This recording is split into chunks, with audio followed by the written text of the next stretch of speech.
전능하신 하나님 말씀 낭송 진리 추구에 관하여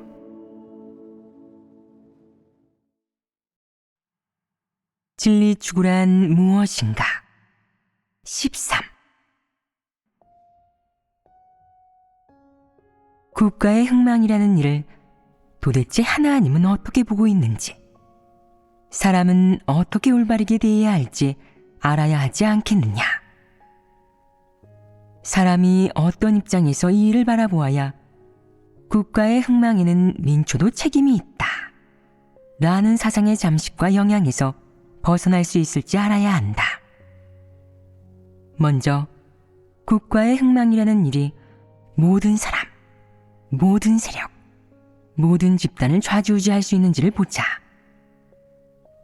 국가의 흥망은 누구에 의해 결정되느냐?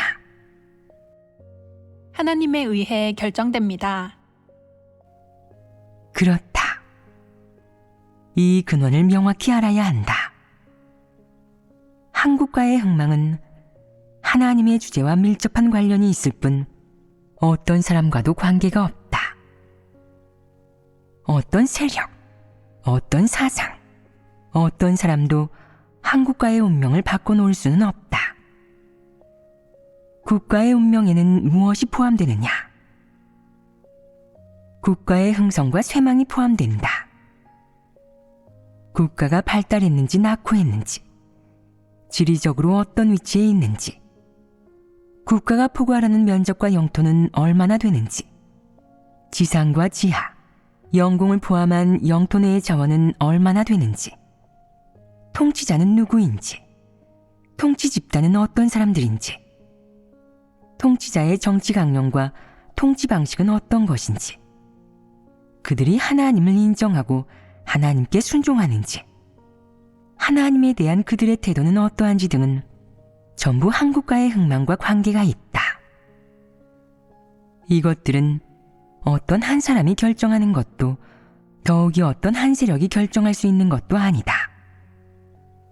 누구도 어떤 세력도 그것을 결정할 수 없다. 사탄도 마찬가지다. 그럼 누가 결정할 수 있겠느냐? 오직 하나님만이 결정할 수 있다.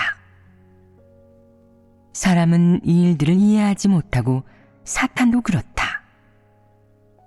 하지만 사탄은 승복하지 않은 채 늘 사람을 다스리고 강점하려고 한다. 그래서 항상 선동하고 미혹하는 사상과 말로 덕행이니 사회풍존이 하는 것들을 고취시켜 사람이 그 사상들을 받아들이게 하고 통치자를 위해 봉사하면서 통치자의 통치를 유지하도록 사람들을 이용한다.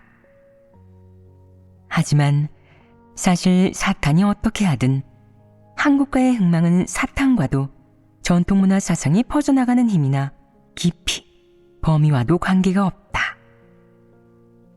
한 국가가 어떤 시기에 생존하는 상태나 존재 형식, 빈곤한지 부유한지, 낙후되었는지 발달했는지, 세계 무대에서 어떤 위치를 차지하는지 등은 통치자의 통치력이나 사상가들이 퍼뜨리는 이 사상들의 내용, 힘과 아무 관계가 없다. 국가의 흥망은 오직 하나님의 주제나 하나님이 전 인류를 경영하는 시기와 관련이 있을 뿐이다.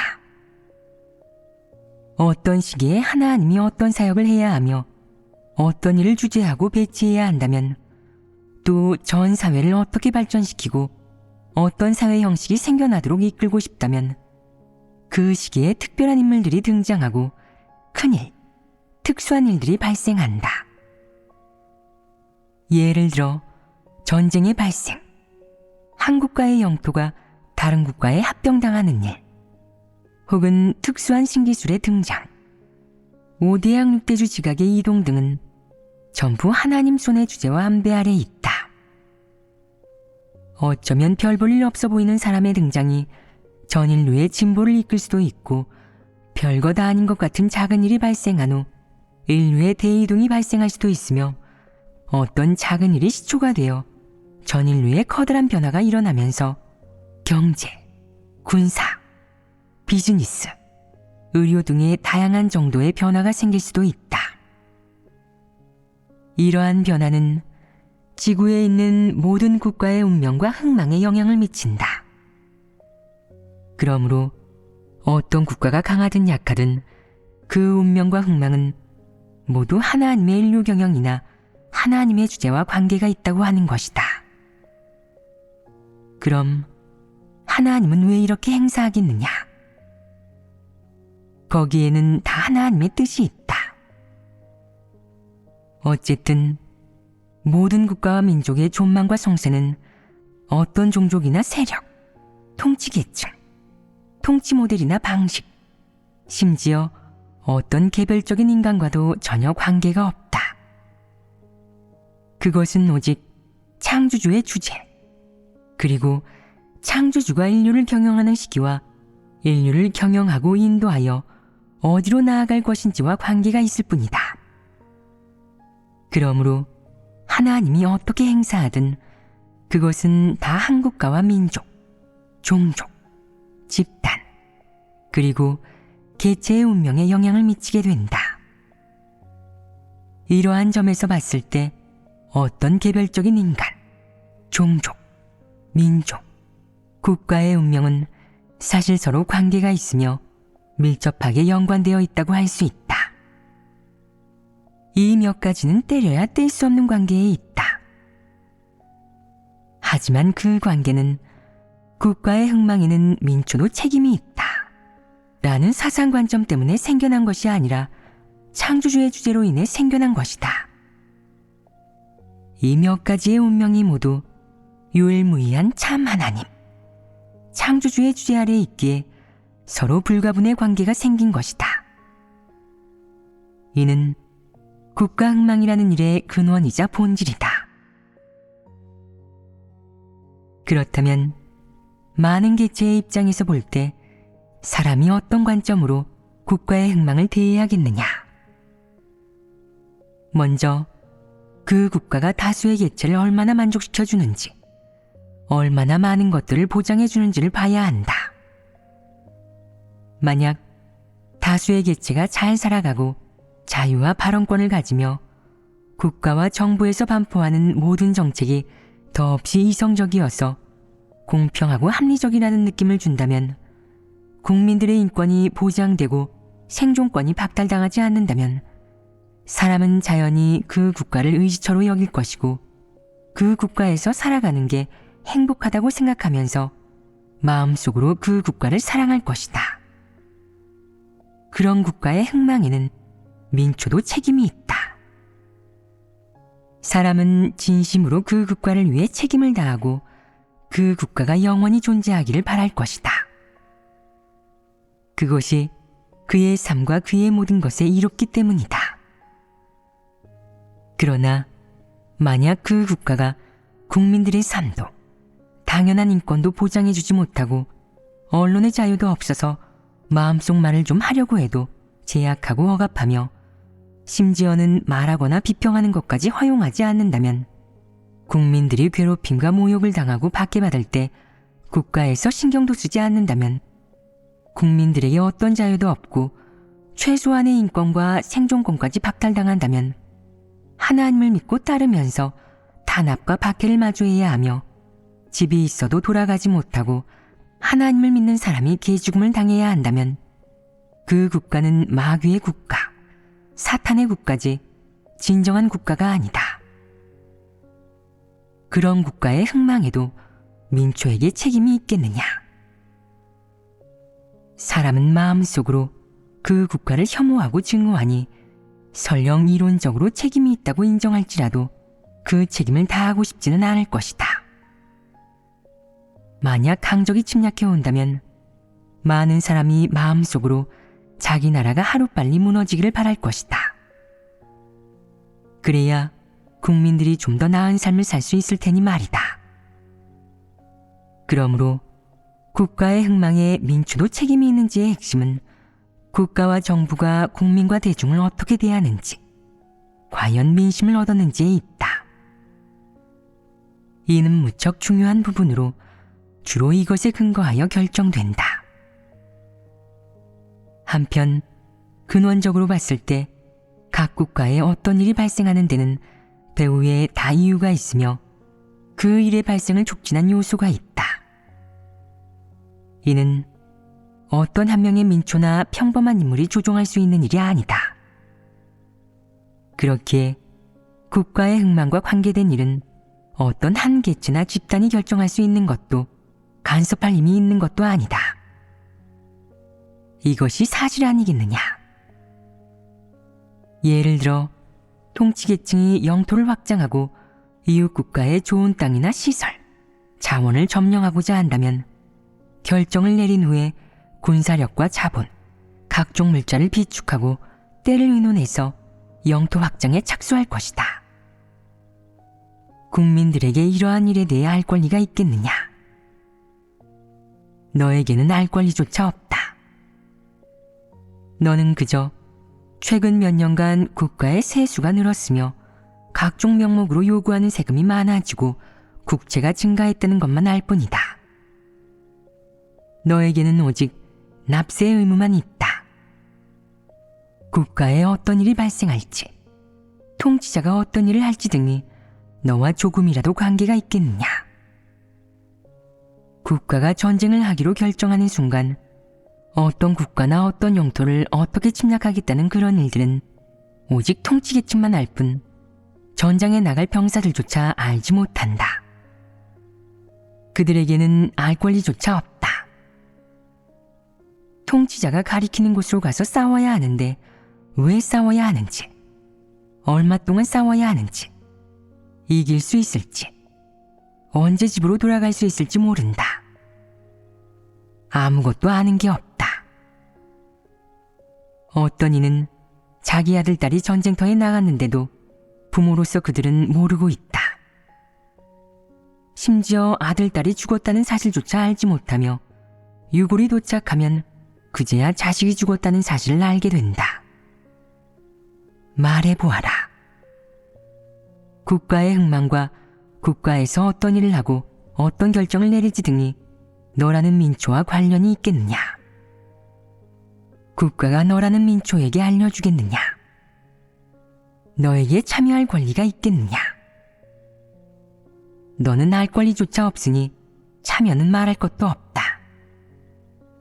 국가가 내게 어떤 의미이든 그 국가가 어떻게 발전하고 어떤 방향으로 나아가고 어떻게 통치될지 등이 너와 관계 있겠느냐? 너와는 관계가 없다. 어찌서겠느냐?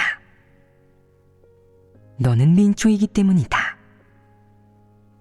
이 모든 일은 오직 통치자와 관련이 있고 통치자나 통치계층, 기득권층이 결정하는 것일 뿐 너라는 민초와는 아무 관계가 없다. 주제를 알아야 한다. 비일성적인 일을 하지 마라. 통치자를 위해 헌신하고 목숨을 걸 필요는 없다. 만약 국가의 통치자가 독재자이고 마귀가 정권을 잡고 있다면 정무를 돌보지 않고 주주욕림에 빠져 사치스럽게 살면서 국민들을 위해 아무 일도 하지 않아 국가가 빚더미에 앉고 혼란해진다면, 부패하고 무능한 통치자 때문에 외적의 침입을 받게 된다면 통치자는 그제야 국민들을 떠올리고 이렇게 호소할 것이다. 국가의 흥망에는 민초도 책임이 있는 법입니다. 국가가 사라지면 여러분도 제대로 삶을 꾸려나가지 못하겠죠. 지금 국가가 위기에 처해 있고 침입자들이 쳐들어왔습니다. 국가를 지키기 위해 어서 전장으로 나가십시오. 국가가 여러분을 필요로 하고 있습니다. 그럼 너는 곰곰이 생각한다. 그래, 국가의 흥망에는 민초도 책임이 있다잖아. 국가가 모처럼 나를 필요로 하니 내게는 그 책임이 있는 거야. 국가를 지키기 위해 내 목숨을 바쳐야 한다고. 우리나라 주인이 바뀌어서는 안 되지. 그 통치자가 없으면 우리는 끝장이야. 라고 말이다. 이 생각이 어리석지 않으냐? 이 독재국가의 통치자들은 하나님을 부정하고 대적하며 온종일 먹고 마시고 즐기고 제멋대로 나쁜 짓을 했다.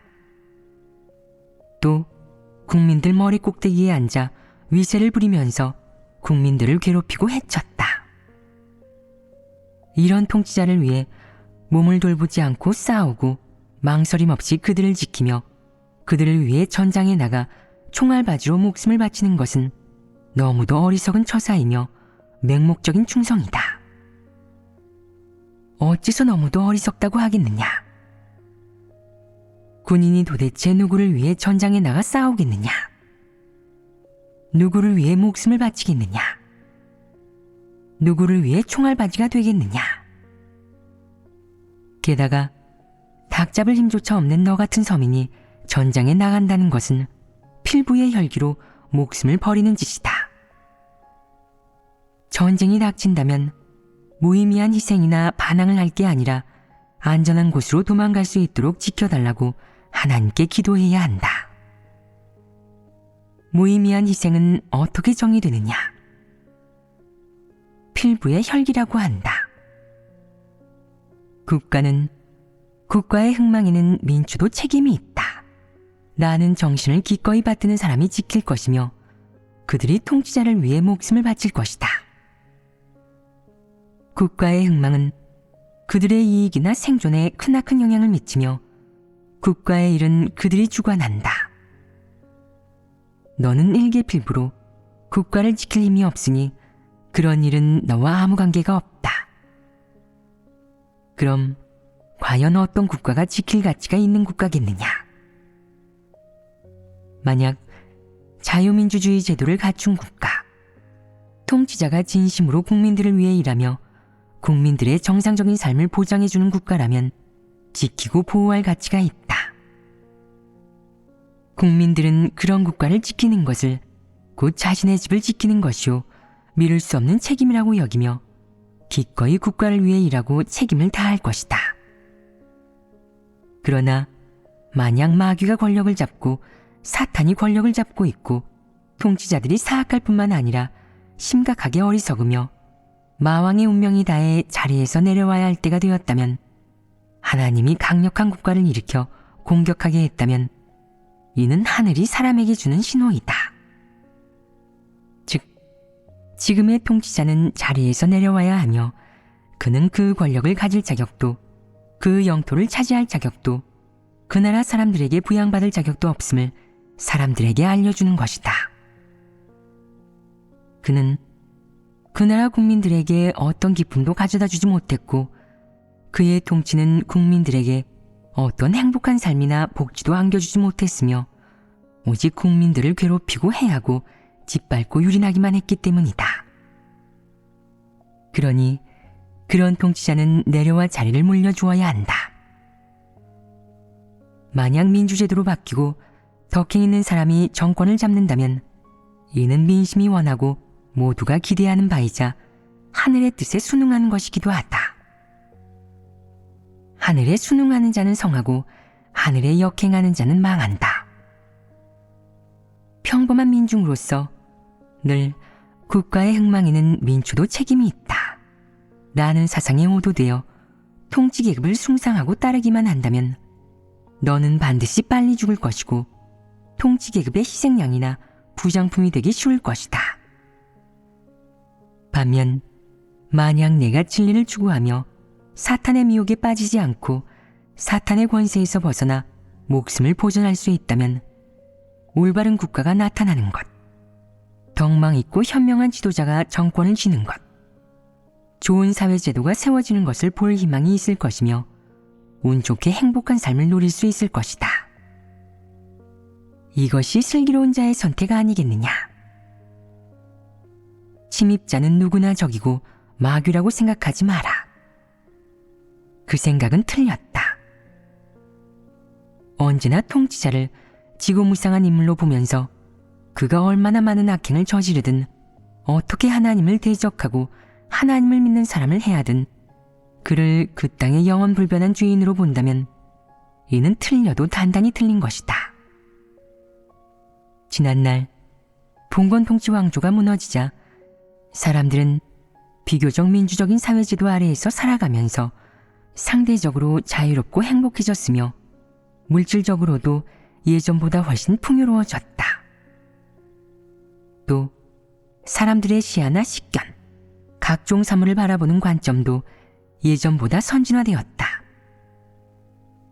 만약 모두가 낙후된 사상을 지닌 채로 국가의 흥망에는 민초도 책임이 있다 라고 생각하면서 전통을 부흥시키고 제왕 통치, 봉건제도를 부활시키려고 했다면 인류가 오늘날까지 발전할 수 있었겠느냐? 현재의 생활 환경을 얻을 수 있었겠느냐? 분명 그러지 못했을 것이다. 그러므로 국가가 어려움에 처했을 때 만약 국가의 법률이 반드시 국민으로서의 의무를 다해야 한다고, 군대에 가서 복무하라고 규정한다면 너는 법률이 정한 대로 병역을 다해야 할 것이다. 또 복무기간에 전장에 나가야 한다면 그 책임 역시 다해야 할 것이다. 이는 법률이 규정한 내 의무이기 때문이다. 너는 법을 어길 수 없으니 지켜야 한다. 그러나 만약 그런 법률 규정이 없다면 자유롭게 선택해도 된다. 내가 속한 국가가 하나님을 인정하고 따르고 경배하며 하나님의 축복을 받는다면 반드시 지켜야 할 것이다. 그러나 내가 속한 국가가 하나님을 대적하고 핍박하고 크리스천들을 체포하고 박해한다면 그런 나라는 마귀가 정권을 잡은 사탄 국가로 늘 광적으로 하나님을 대적했기에 하나님의 성품을 거슬러 하나님의 저주를 마주한 것이다. 이런 국가가 외적의 침입을 받으면 내후외환이니 천인국로의 때가 온 것이다. 이는 하나님이 환경을 일으켜 그 국가를 파멸시키려는 때 아니겠느냐. 이는 하나님의 행사가 시작된 것이다. 하나님이 사람의 기도에 귀 기울여 그의 선민을 위해 억울함을 풀어줄 때가 온 것이니 이는 좋은 일이고 좋은 소식이다. 하나님이 마귀 사탄을 파멸하는 때는 바로 하나님의 선민이 감격을 금치 못하고 여기저기 바삐 뛰어다니며 알리는 시기이다. 이럴 때 통치계급을 위해 목숨을 걸어서는 안 된다. 통치계급의 속박에서 지혜롭게 벗어나 한시 바삐 도망쳐야 한다. 목숨을 건지는 것이 중요하다. 어떤 사람들은 도망치면 탈영병이 되는 것 아닙니까? 이기적인 것 아닐까요? 라고 말하는데 탈영병이 되지 않아도 된다.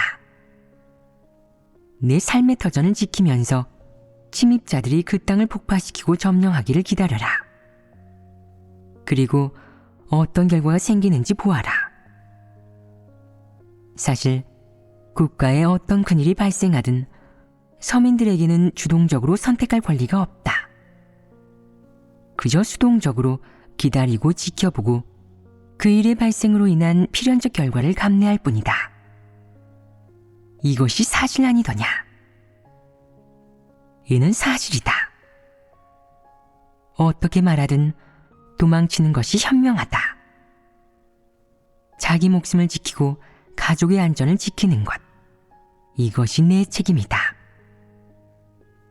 만약 모든 민초가 국가의 흥망을 위해 책임을 다하고 죽어버린다면 그 국가에는 땅만 덩그러니 남을 것이다.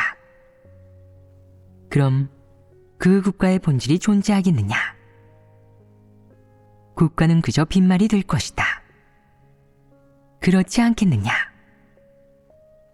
독재자가 보기에 자신들의 야심과 욕망, 침략, 모든 결단이나 조치와 비교할 때 사람들의 생명은 가장 값없지 없다. 하지만 하나님이 보기에 사람의 생명은 무엇보다 중요하다. 기꺼이 독재자의 총알바지가 되어 국가의 흥망에는 민초도 책임이 있다 라는 정신을 떠받드는 사람에게 통치자를 위해 기여하고 희생하라고 해라. 하나님을 따르는 사람에게는 사탄의 국가를 위해 어떤 희생도 할 의무가 없다. 이 말인 즉슨 사탄의 효성스러운 자손과 사탄을 따르는 사람들로 하여금 사탄의 통치와 야심, 욕망을 위해 희생하게 하라는 뜻이다. 그들이 총알바지가 되면 딱 맞는다. 그들이 그렇게 큰 야심과 야망을 지닌 채 통치자를 따르길 좋아하고 죽음을 무릅쓰고 마왕에게 충성을 바치려는 것을 어떡하겠느냐. 그러다가 마지막에는 사탄의 희생양, 부장품으로 전락되니 이는 인과응보다. 어떤 국가든 다른 국가를 침략할 때 또는 다른 국가와의 사이에 불공정 거래가 생겨 결국 전쟁으로 이어질 때 피해를 보는 사람들은 국민, 그 땅에서 살아가는 모든 사람이다. 만약 그중 한 측이 타협하여 야심과 욕망, 수중의 권력을 내려놓고 국민들의 생존을 생각한다면 몇몇 전쟁은 피할 수 있을 것이다.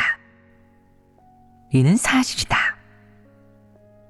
실제로 많은 전쟁이 통치자가 자신의 통치를 지키고 수중의 권력을 놓거나 잃지 않으려 하며 끝까지 자기 신념과 수중의 권력, 이익을 지키려 하기 때문에 발생한다. 전쟁이 발생하면 피해를 보는 것은 국민들, 민초들이다. 국민들은 전쟁 기간에 사방으로 흩어지며 이 모든 것에 저항할 능력이 가장 떨어진다.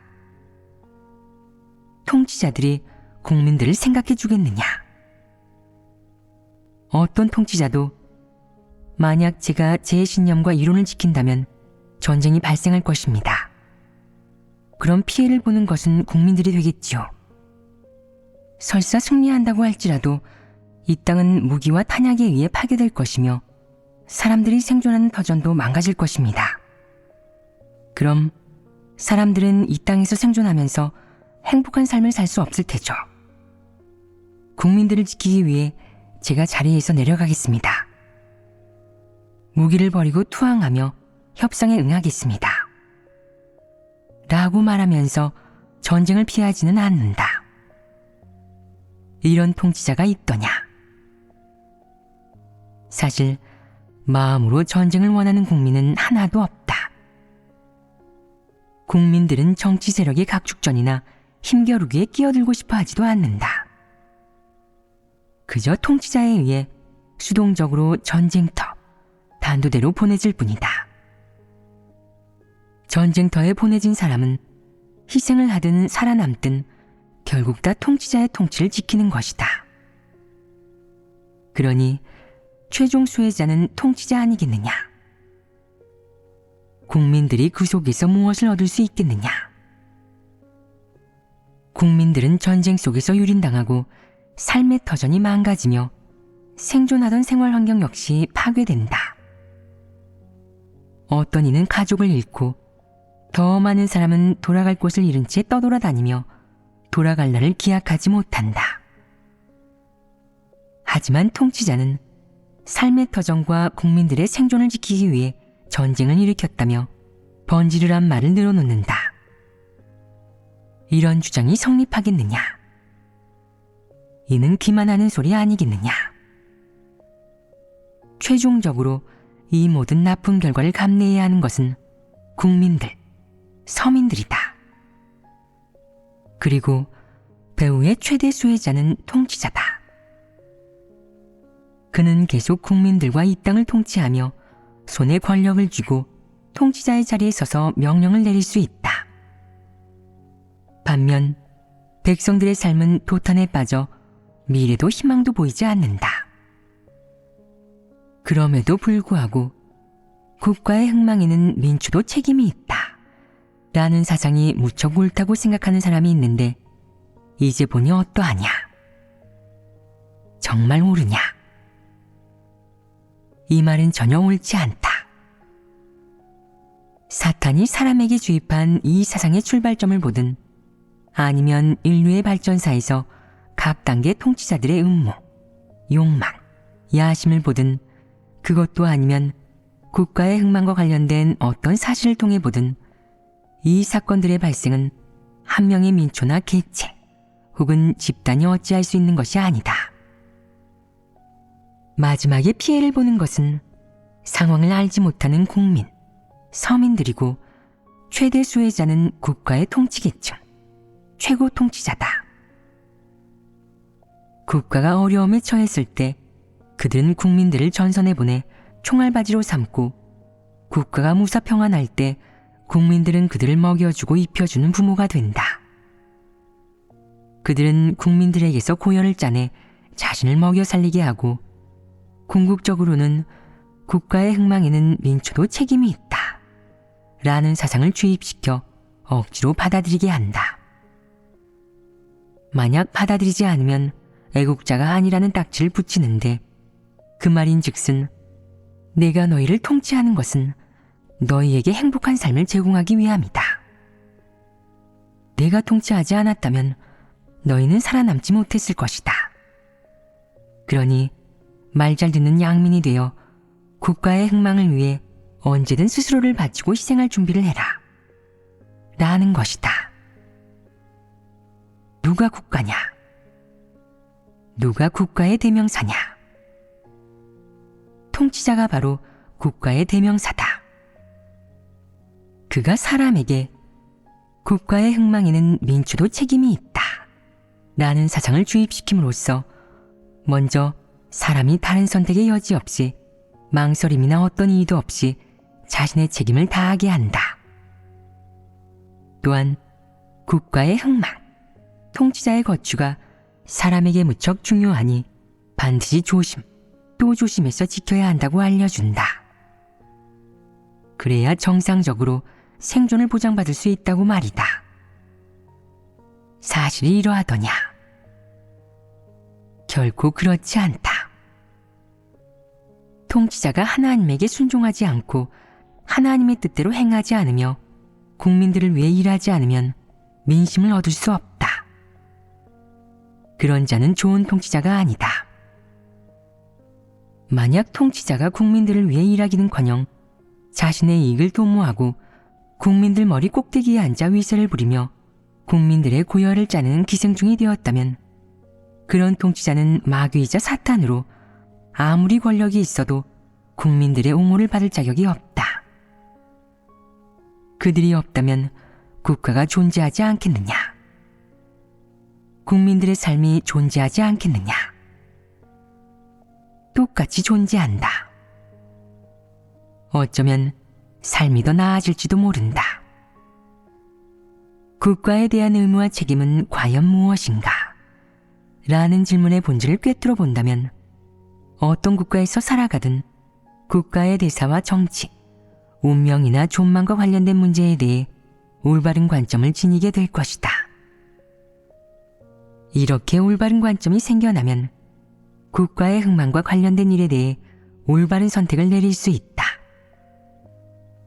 국가의 흥망이라는 일에서 사람이 깨달아야 할 진리에 대해 기본적으로 알았느냐? 우리는 국가의 흥망에는 민초도 책임이 있다 라는 덕행에 관련된 말에 대해 적잖이 교제하였다.